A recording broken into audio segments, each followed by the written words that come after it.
My next door neighbor, who doesn't live here, has an automatic watering system. And he waters 3 or 4 times a week for 10 to 12 hours at a time. And he floods this entire area. And I've had water from there, and I mean water that's like 3 or 4 inches deep, all the way up to my sidewalk. As you can see, these plants are dead. Yes. I used to have 2 more rows of Sharon bushes. He's killed them. I used to have at least 12 more perennial plants.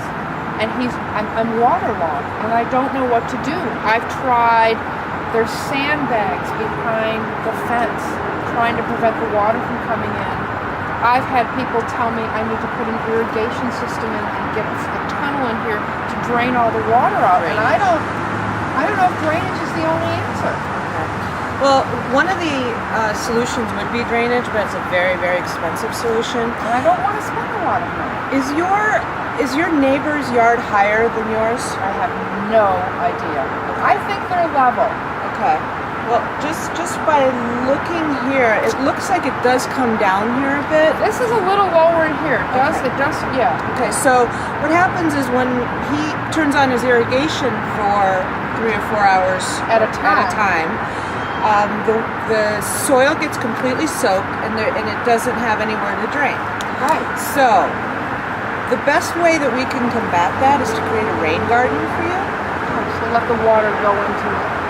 We're going to work with the water rather than trying to keep it out and keep it back, and there's no way we're going to raise your backyard to meet his backyard. Okay. So what we'll do is we'll excavate this area, we'll amend the soil, we'll put in native plants that like to be in water, and they don't mind being very dry either. So if he decides to stop watering, they'll still be fine.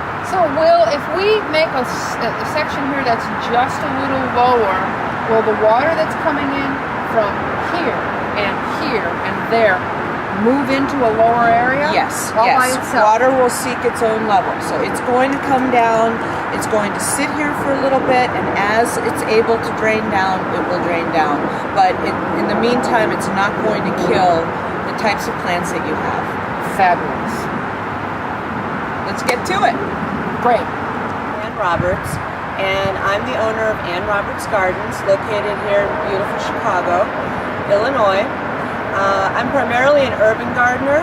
I deal with a lot of issues that concern people who live in very tight urban areas, such as flooding, such as shade, such as pollution, compaction, all those types of issues that are very unique to an urban area.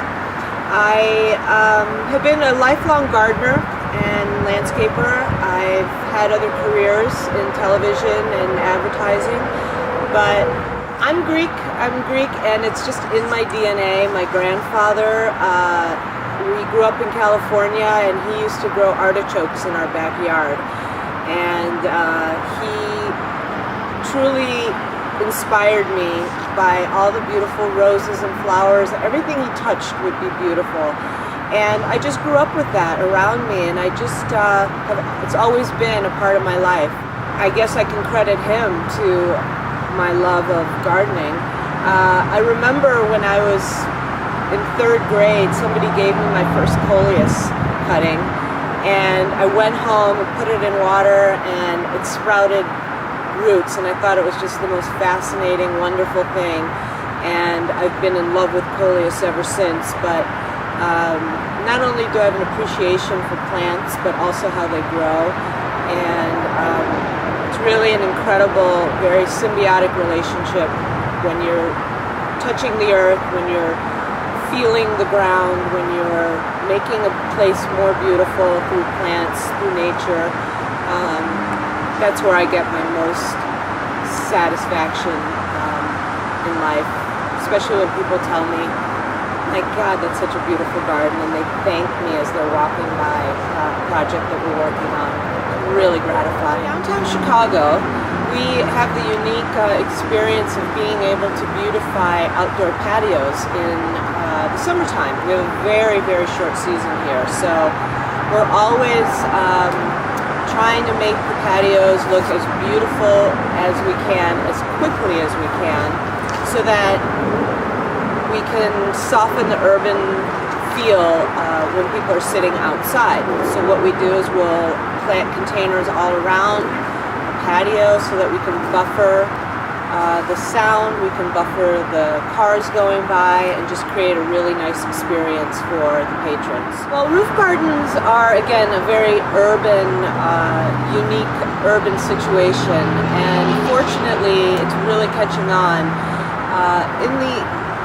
When we first started this business, we started doing roof gardens, and it was for people who are very desperate to have some sort of green in their environment, and they would ask us, would you please put something up here that would provide me something beautiful to look at and create some privacy, perhaps even some shade, which in the past they didn't have.